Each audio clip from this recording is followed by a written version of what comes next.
ಇನ್ನು ಉಗ್ರರ ಪೋಷಕ ಪಾಕಿಸ್ತಾನಕ್ಕೆ ಡಬಲ್ ಶಾಕ್ ಆಗಿದೆ. ಇತ್ತ ಭಾರತ ಪ್ರತೀಕಾರವನ್ನು ಮಾಡ್ತಾ ಇದ್ರೆ, ಅತ್ತ ಬಲೂಚಿಸ್ತಾನದಲ್ಲೂ ಕೂಡ ಅವರ ಸೇನೆ ಬಲೂಚಿಸ್ತಾನಿಗಳ ದಾಳಿ ಕೂಡ ತುಂಬ ಜೋರಾಗ್ತಾ ಇದೆ.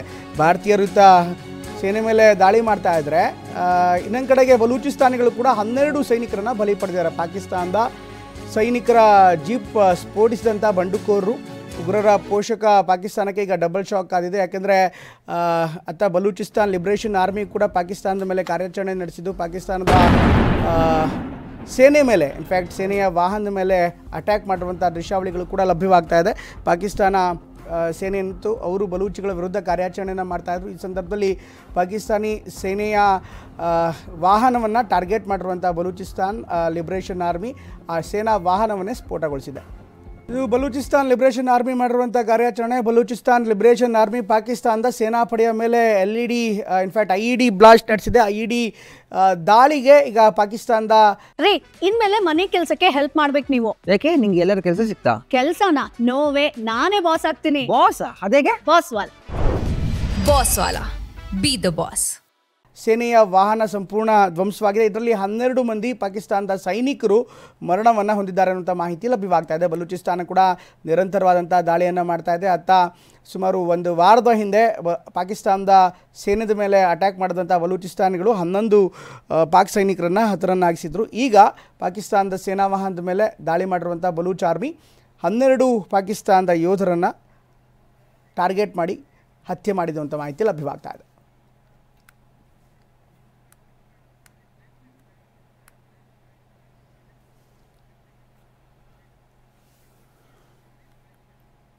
ರೈಟ್, ಈ ಎಲ್ಲ ಘಟನೆಗಳ ಬಗ್ಗೆ ಹೆಚ್ಚಿನ ವಿವರವನ್ನು ಕೊಡ್ತಾರೆ ನಮ್ಮ ಪ್ರತಿನಿಧಿ ಹರೀಶ್ ದೆಹಲಿಯಿಂದ ಜಾಯ್ನ್ ಆಗ್ತಾರೆ. ಹರೀಶ್, ಎಲ್ಲ ಡೆವಲಪ್ಮೆಂಟ್ಗಳನ್ನು ನೋಡ್ತಾರೆ. ಸಹಜವಾಗಿ ಈ ಒಂದು ಬೆಳವಣಿಗೆ ಗಮನಿಸ್ತಾ ಇದ್ದಾರೆ. ಒಂದು ಕಡೆಗೆ ಭಾರತ ಅಟ್ಯಾಕ್ ಮಾಡ್ತಾ ಇದೆ, ಅಟ್ ದ ಸೇಮ್ ಟೈಮ್ ಈಗ ಬಲೂಚ್ ಸಮಸ್ಯೆ ಕೂಡ ಜಾಸ್ತಿ ಆದಂತೆ ಕಾಣಿಸ್ತಾ ಇದೆ. ಬಲೂಚಿಸ್ತಾನ್ ಲಿಬ್ರೇಷನ್ ಆರ್ಮಿ ದಾಳಿ ನಡೆಸಿದೆ ಮಾಹಿತಿ ಲಭ್ಯವಾಗ್ತಾ ಇದೆ. ಇದಕ್ಕೆ ಸಂಬಂಧಪಟ್ಟಂತೆ ಬಲೂಚ್ ಅಟ್ಯಾಕ್ ಬಗ್ಗೆ ಏನು ಹೆಚ್ಚಿನ ಮಾಹಿತಿ ಸಿಗ್ತಾ ಇದೆ ಹರೀಶ್? ಹೌದು ಪ್ರಮೋದ್, ಮುಖ್ಯವಾಗಿ ಭಾರತ ಏನು ಏರ್ ಸ್ಟ್ರೈಕ್ ಅನ್ನ ಮಾಡಿದೆ ಪಾಕಿಸ್ತಾನದ ಮೇಲೆ, ಇದು ಅತ್ಯಂತ ಹೆಚ್ಚು ಸಂತೋಷ ಪಟ್ಟಿರ್ತಕ್ಕಂಥದ್ದು ಒಂದು ಅಫ್ಘಾನಿಗಳು ಜೊತೆಗೆ ಇನ್ನು ಬಲೂಸ್ತಾನಿ ಬಂಡುಕೋರರು. ಮುಖ್ಯವಾಗಿ ಬಲೂಸ್ತಾನಿ ಹೋರಾಟಗಾರರು ಈಗ ಪಾಕಿಸ್ತಾನದ ಸೇನೆಯ ವಿರುದ್ಧ ಹೋರಾಟಕ್ಕೆ ಇಳಿದಿರುವಂತಹದ್ದು.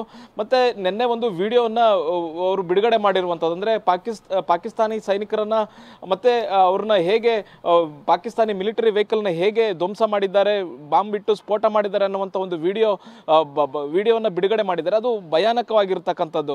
ಮುಖ್ಯವಾಗಿ ಪಾಕಿಸ್ತಾನದ ಮಿಲಿಟರಿ ವೆಹಿಕಲ್ ಏನು ಬರ್ತಾ ಇತ್ತು ರಸ್ತೆಯಲ್ಲಿ, ಅದನ್ನು ಬಾಂಬಿಟ್ಟು ಉಡಾಯಿಸಲಾಗಿದೆ. ಇದು ಸ್ಫೋಟಗೊಂಡು ಇಡೀ 12 ಮಂದಿ ಸೈನಿಕರೇನೋ ಆ ವೆಹಿಕಲ್ನಲ್ಲಿ ಇದ್ರು, ಅವರೆಲ್ಲರ ದೇಹ ಕೂಡ ಛಿದ್ರ ಆಗಿರುವಂತಹದ್ದು. ಮುಖ್ಯವಾಗಿ ಒಂದು ಕಡೆ ಭಾರತ ಅಟ್ಯಾಕ್ ಅನ್ನ ಮಾಡ್ತಿದೆ ಈ ಕಡೆಯಿಂದ, ಇನ್ನೊಂದು ಕಡೆ ಬಲೂಚಿಸ್ತಾನದ ಅಲ್ಲಿನ ಬಂಡುಕೋರರು ಪಾಕಿಸ್ತಾನದ ಸೈನ್ಯದ ವಿರುದ್ಧವೇ ತಿರುಗಿ ಬಿದ್ದಿದ್ದಾರೆ. ಇನ್ನೊಂದು ಕಡೆ ಅಫ್ಘಾನಿಸ್ತಾನದ ತಾಲಿಬಾನಿಗಳು ಕೂಡ ಪಾಕಿಸ್ತಾನದ ವಿರುದ್ಧ ಇದೇ ಸಂದರ್ಭದಲ್ಲಿ ಸೇಡನ್ನು ತೀರಿಸಿಕೊಳ್ಬೇಕು ಅನ್ನುವಂಥ ನಿಟ್ಟಲ್ಲಿ ಕಾಯ್ತಿದ್ದಾರೆ. ಒಂದು ನಿಟ್ಟಿನಲ್ಲಿ ಪಾಕಿಸ್ತಾನ ಸೇನೆಗೆ ಈಗ ಒಂದು ರೀತಿಯ ತ್ರಿಶೂಲ ವ್ಯೂಹವನ್ನು ಹೆಣೆದಂತಾಗಿದೆ. ಒಂದು ಕಡೆ ಪಾಕಿಸ್ತಾನದ ಒಳಗೆ ಬಂಡುಕೋರರು ಪಾಕಿಸ್ತಾನದ ಸೈನ್ಯದ ವಿರುದ್ಧವೇ ಹೋರಾಟಕ್ಕೆ ನಿಂತಿದ್ದಾರೆ, ಮತ್ತೆ ಪ್ರತ್ಯೇಕ ಬಲೂಚಿಸ್ತಾನ ರಾಷ್ಟ್ರ ಆಗಬೇಕು ಅನ್ನುವಂಥ ನಿಟ್ಟಿನಲ್ಲಿ ಅವರು ಹೋರಾಟವನ್ನು ನಡೆಸ್ತಾ ಇದ್ದಾರೆ. ಇದು ಪಾಕಿಸ್ತಾನಕ್ಕೆ ಈಗ ಅತ್ಯಂತ ಸಂಕಷ್ಟದ ಸ್ಥಿತಿ ಎದುರಾಗಿರ್ತಕ್ಕಂಥದ್ದು. ಒಂದು ಕಡೆ ಭಾರತದ ವಿರುದ್ಧ ತಾವು ಸೇಡನ್ನು ತೀರಿಸ್ಕೊಳ್ತೀವಿ, ಪಾಕಿಸ್ತಾನದ ಸೈನ್ಯಕ್ಕೆ ಸಂಪೂರ್ಣ ಸ್ವಾತಂತ್ರ್ಯ ನೀಡಲಾಗಿದೆ ಅನ್ನುವಂಥ ನಿಟ್ಟಿನಲ್ಲಿ ಪಾಕಿಸ್ತಾನ ಪ್ರಧಾನಿ ಶರೀಫ್ ಅವರು ನೆನ್ನೆ ಹೇಳಿಕೆಯನ್ನು ಕೊಟ್ಟಿದ್ರು.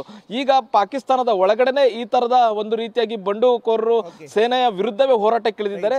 ಇದು ಪಾಕಿಸ್ತಾನಕ್ಕೂ ಕೂಡ ಪಾಕಿಸ್ತಾನದ ಒಳಗೆ ಎಲ್ಲವೂ ಸರಿ ಇಲ್ಲ ಅನ್ನುವಂಥ ಇದರಲ್ಲಿ ಸ್ಪಷ್ಟ ಆಗುತ್ತೆ. ಮತ್ತೆ ಪಾಕಿಸ್ತಾನಕ್ಕೆ ಭಾರತದ ವಿರುದ್ಧ ಹೋರಾಟ ಮಾಡುವಂತಹ ಶಕ್ತಿಯೂ ಕೂಡ ಉಳಿದಿಲ್ಲ ಅನ್ನುವಂಥ. ಒಂದು ಕಡೆ ಭಾರತದ ವಿರುದ್ಧ ಪಾಕಿಸ್ತಾನ ಸೈನ್ಯ ಏನಾದರೂ ಹೋರಾಟಕ್ಕೆ ಇಳಿತು ಅಂತಂದ್ರೆ ಅಲ್ಲಿ ಬಲೂಚಿಸ್ತಾನದ ಬಂಡುಕೋರರಿದ್ದಾರೆ, ಅವರು ಪಾಕಿಸ್ತಾನ ಸೈನ್ಯವನ್ನೇ ಅಟ್ಯಾಕ್ ಮಾಡುವಂತ ಸಾಧ್ಯತೆ ಇದೆ. ಹೀಗಾಗಿ ಪಾಕಿಸ್ತಾನ ಒಂದ್ ಕಡೆ ಬಹಳಷ್ಟು ಸಂಕಷ್ಟದ ಸ್ಥಿತಿ ಈಗ ಪಾಕಿಸ್ತಾನಕ್ಕೆ ಎದುರಾಗಿರ್ತಕ್ಕಂಥದ್ದು. ಇನ್ನೊಂದ್ ಕಡೆ ಪೂಂಚ್ ಸೆಕ್ಟರ್ ಆಗಿರ್ಬೋದು, ಇನ್ನಿತರ LOC ಪ್ರದೇಶಗಳಲ್ಲಿ ಪಾಕಿಸ್ತಾನ ಅಪ್ರಚೋದಿತ ದಾಳಿಯನ್ನ ಇನ್ನು ಮುಂದುವರಿಸ್ತಾನೆ ಇದೆ. ಭಾರತ ಕೂಡ ತಕ್ಕನಾದಂತ ತಿರುಗೇಟನ್ನ ಕೊಡ್ತಾನೆ ಇರುವಂತಹದ್ದು. ಮತ್ತೆ ಆರ್ಟಿಲರಿ ವೆಪನ್ಸ್ ಅನ್ನ ಈಗ ಪಾಕಿಸ್ತಾನ ಬಳಸ್ತಾ ಇದೆ ಭಾರತದ ವಿರುದ್ಧ. ಇಲ್ಲಿ ಮುಖ್ಯವಾಗಿ ನಾಗರಿಕರನ್ನ ಗುರಿಯಾಗಿಸಿಕೊಂಡು ಪಾಕಿಸ್ತಾನ ಸೈನಿಕರು ದಾಳಿಯನ್ನ ಮಾಡ್ತಾ ಇದ್ದಾರೆ. ಮತ್ತೆ ಭಾರತ ಕೂಡ ಅದೇ ರೀತಿಯಾದಂತಹ ತಿರುಗೇಟನ್ನ ಕೊಡ್ತಾ ಇದ್ದಾರೆ. ಪಾಕಿಸ್ತಾನ ಹರೀಶ್ ಒಂದು, ನಿಮ್ಮ ಜೊತೆಗೆ ಮತ್ತೆ ದಾಳಿ- ಮಾತಾಡ್ತೀನಿ ಹರೀಶ್ ನಾನು ನಿಮ್ಮ ಜೊತೆಗೆ ಮತ್ತೆ ಮಾತಾಡ್ತೀನಿ. ಈಗ ನಮ್ಮ ಜೊತೆಗೆ ನಿವೃತ್ತ ಕೋಸ್ಟಲ್ ಗಾರ್ಡ್ ಅಧಿಕಾರಿ ಆಗಿರುವಂಥ ಚಂಡಂಡ ಪ್ರೇಮ್ ಅವರು ಕೂಡ ಜಾಯ್ನ್ ಆಗಿದೆ. ಪ್ರೇಮ್ ಅವರಿಗೆ ಆಫ್ಕೋರ್ಸ್ ಒಂದು ಕಡೆಗೆ ಈಗಾಗಲೇ ಆಪರೇಷನ್ಸ್ ಆಗಿದೆ. ಆಪರೇಷನ್ ಆದ ಬಳಿಕ ಸಹಜವಾಗಿ ನಾವು ಪ್ರತಿಕ್ರಿಯೆಯನ್ನು ಪಾಕಿಸ್ತಾನದಿಂದ ಮಿಲಿಟರಿ ಪ್ರತಿಕ್ರಿಯೆಯನ್ನು ನಾವು ಎಕ್ಸ್ಪೆಕ್ಟ್ ಮಾಡ್ಬೋದು. ಅದಕ್ಕೆ ತಯಾರಿ ಕೂಡ ನಡೆದಿದೆ ಅಂತ ನಾನು ಭಾವಿಸ್ತೀನಿ. ನೀವು ಕೋಸ್ಟಲ್ ಗಾರ್ಡ್ ಅಧಿಕಾರಿಯಾಗಿ ಕೂಡ ಕೆಲಸ ಮಾಡಿದರೆ ಅಫ್ಕೋರ್ಸ್ ನಮ್ಮ ಕರಾವಳಿ ದೇಶದ ಕರಾವಳಿ ಭಾಗ, ಅದರಲ್ಲೂ ಕೂಡ ಪಾಕಿಸ್ತಾನಕ್ಕೆ ಅಟ್ಯಾಚ್ ಆಗಿರುವಂಥ ಅರಬ್ಬಿ ಸಮುದ್ರದ ಕರಾವಳಿ ಭಾಗ ತುಂಬ ದೊಡ್ಡದಾಗಿದೆ. ಈ ಸಂದರ್ಭದಲ್ಲಿ ಕೋಸ್ಟಲ್ ಭಾಗದಲ್ಲಿ, ಕರಾವಳಿ ಭಾಗದಲ್ಲಿ ಯಾವ ರೀತಿ ಕಟ್ಟೆಚ್ಚರ ಇರಬೇಕಾಗತ್ತೆ, ಜೊತೆಗೆ ಅದಕ್ಕೆ ಕೌಂಟರ್ ಆಗಿ ಬೇಕಾದಂಥ ತಯಾರಿಗಳು ಯಾವ ರೀತಿ ನಡೀತಾ ಇರುತ್ತೆ ಪ್ರೇಮ್ ಅವರೇ? ಹೌದು ಸರ್, ಕರಾವಳಿ ತುಂಬ ಇಂಪಾರ್ಟೆಂಟು. ಅಂದರೆ ವಾಟರ್ ಫ್ರಂಟ್ ಅಟ್ಯಾಕ್ ಆಗೋ ಚಾನ್ಸಸ್ ತುಂಬ ಇರ್ತದೆ. ಯಾಕೆಂದರೆ ರೆಗ್ಯುಲರ್ ಆಗಿ ಅಲ್ಲಿ ಪೆಟ್ರೋಲಿಂಗ್ ನಡೀತಾನೆ ಇರ್ತದೆ ಎರಡು ಕಡೆಯಿಂದನೂ. ಇಸ್ ಎ ನಾರ್ಮಲ್ ಪ್ರೊಸೆಸ್, ಯಾವಾಗಲೂ ನಡೀತಾ ಇರ್ತದೆ. ಹಾಗಾಗಿ ಈಗ ಕಟ್ಟೆಚ್ಚರ ಇದ್ದೇ ಇದೆ. ನಮ್ಮ ವಾರ್ಶಿಪ್ಸ್ ಎಲ್ಲ ಅಲ್ಲಿ ಆಲ್ರೆಡಿ ಇದಾಗಿದೆ, ತೈನಾತಾಗಿದೆ. Okay, that part is always ready. ಈ ಸಂದರ್ಭದಲ್ಲಿ ತಯಾರಿ ಏನೇನಿರುತ್ತೆ? ನಾಗರಿಕರಿಗೆ ಏನು ಸೂಚನೆ ಕೊಡ್ತೀರಾ? ಸೇನೆಯಿಂದ ಇರ್ಬೋದು, ಜೊತೆಗೆ ಕೋಸ್ಟಲ್ ಗಾರ್ಡಿಂದ ಇರ್ಬೋದು, ಸಹಜವಾಗಿಯೇ ಈ ವಾಟರ್ ಫ್ರಂಟಲ್ಲಿ ಯಾವ ರೀತಿ ತಯಾರಿ ಇರುತ್ತೆ ಅನ್ನೋದು ಎಲ್ರಿಗೂ ಕೂಡ ಸಾಮಾನ್ಯ ನಾಗರಿಕರಿಗೆ ಗೊತ್ತಿರಲ್ಲ. ಹೀಗಾಗಿ ನಾಗರಿಕರು ಈ ಸಂದರ್ಭದಲ್ಲಿ ಯಾವ ರೀತಿ ಕೋಪ್ರೇಟ್ ಮಾಡಬೇಕಾಗತ್ತೆ, ಅವರ ಜವಾಬ್ದಾರಿಗಳೇನಿರುತ್ತೆ ಪ್ರೇಮ್ ಅವರೇ? ಆ್ಯಕ್ಚುಲಿ ಬೇಸಿಕಲಿ ಇದು ಎಫೆಕ್ಟ್ ಆಗೋದು ಫಿಶರ್ಮೆನ್ಗೆ. ಇನ್ ನಾರ್ಮಲ್ ಕಂಡೀಷನ್ನೇ ಫಿಶರ್ಮೆನ್ನ ಆ ಕಡೆ ಈ ಕಡೆ ಹಿಡ್ಕೊಂಡು ಹೋಗೋದು ನಾರ್ಮಲ್ ಪ್ರೊಸೀಜರ್. ಅವರ ನೀರಿಗೆ ನಾವು ಹೋಗಿದ್ದೇವೆ, ನಮ್ಮ ಸೈಡ್ ಅವ್ರು ಬಂದಿದ್ದಾರೆ ಅಂತೇಳಿ ಹಿಡ್ಕೊಂಡು ಹೋಗ್ತಾರೆ. ಅಂಥದ್ರಲ್ಲಿ ಈಗ ಟೆನ್ಷನ್ ಇರೋದ್ರಿಂದ ಡೆಫಿನೆಟ್ಲಿ ಅವರಿಗೆ ವಾರ್ನಿಂಗ್ ಆಲ್ರೆಡಿ ಹೋಗಿದೆ, fishermen not to venture into sea ಅಂತ. ಮತ್ತು ಕೋಸ್ಟಲ್ ಲೈನ್ ಇರೋ ಎಲ್ಲ ನಾಗರಿಕರಿಗೂ ಅದೇ ಥರ ವಾರ್ನಿಂಗ್ ಹೋಗಿರುತ್ತದೆ, to keep away from the coastal belt ಅಂತ. ಓಕೆ, ಇದು ನಾರ್ಮಲ್ ಪ್ರೊಸೀಜರ್. ಇದರಲ್ಲಿ ನಾರ್ಮಲ್ ಕಂಡೀಷನಲ್ ಆಗಿರೋದು ಅಷ್ಟೇ, ಸ್ಪೆಷಲ್ ಆಗಿ ಏನೂ ಇಲ್ಲ. ಇದು ಅವರಿಗೆ ರೂಟೀನ್ ಆಗಿದೆ. ರೈಟ್. ಇದ್ರ ಜೊತೆಗೆ ಫಿಶಿಂಗ್ ಅಂತ ಯಾರು ಹೋಗೋದಿಲ್ಲ ಈಗ. ಓಕೆ, ಇದ್ರ ಜೊತೆಗೆ ಅಫ್ಕೋರ್ಸ್ ಇಂಥ ವಾರ್ ಟೈಮ್ ಸಂದರ್ಭದಲ್ಲಿ ಕೋಸ್ಟಲ್ ಗಾರ್ಡ್ಗಳು ಕೂಡ, ಕರಾವಳಿ ಕಾವಲು ಪಡೆಗಳು ಕೂಡ ಹೆಚ್ಚಾಗಿ ಗಸ್ತನ್ನು ತಿರುಗ್ತಾ ಇರ್ತವೆ. ಹಾಗೆಯೇ ಕರ್ನಾಟಕದ ಪ್ರದೇಶದಲ್ಲಿ ಗಮನಿಸ್ತಾರೆ, ಕರ್ನಾಟಕ ಸರ್ಕಾರದಿಂದಲೂ ಕೂಡ ಈಗಾಗಲೇ ಆದೇಶ ಬಂದಿದೆ. ಪ್ರಮುಖವಾಗಿ ಕರಾವಳಿ ಕಾವಲು ಪಡೆಗಳಿಗೆ ಹೆಚ್ಚಿನ ಜವಾಬ್ದಾರಿಯನ್ನು ಕೂಡ ನೀಡಲಾಗಿದೆ. ಈಗ ನಮ್ಮಲ್ಲಿ ಕೈಗಾ ಕೂಡ ಇರೋದ್ರಿಂದ ಅದರ ಜೊತೆಗೆ ಸೀಬರ್ಡ್ ಕೂಡ ನೌಕಾನೆಲೆ ಇರುವಂಥ ಹಿನ್ನೆಲೆಯಲ್ಲಿ ಸೆಕೆಂಡ್ರಿ ಲೈನ್ ಆಫ್ ಡಿಫೆನ್ಸನ್ನು ಕೋಸ್ಟಲ್ ಗಾರ್ಡ್ ಹೇಗೆ ಮಾಡ್ತಾ ಇರ್ತಾರೆ ಈ ಸಂದರ್ಭದಲ್ಲಿ?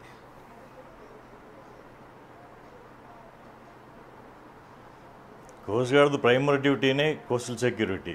ಸೊ 24 ಗಂಟೆ ನಮ್ಮ ವಿಜಿಲ್ ಇದ್ದೇ ಇರ್ತದೆ, ಈವನ್ ಇನ್ ನಾರ್ಮಲ್ ಪೀಸ್ ಟೈಮಲ್ಲಿ ಕೂಡ.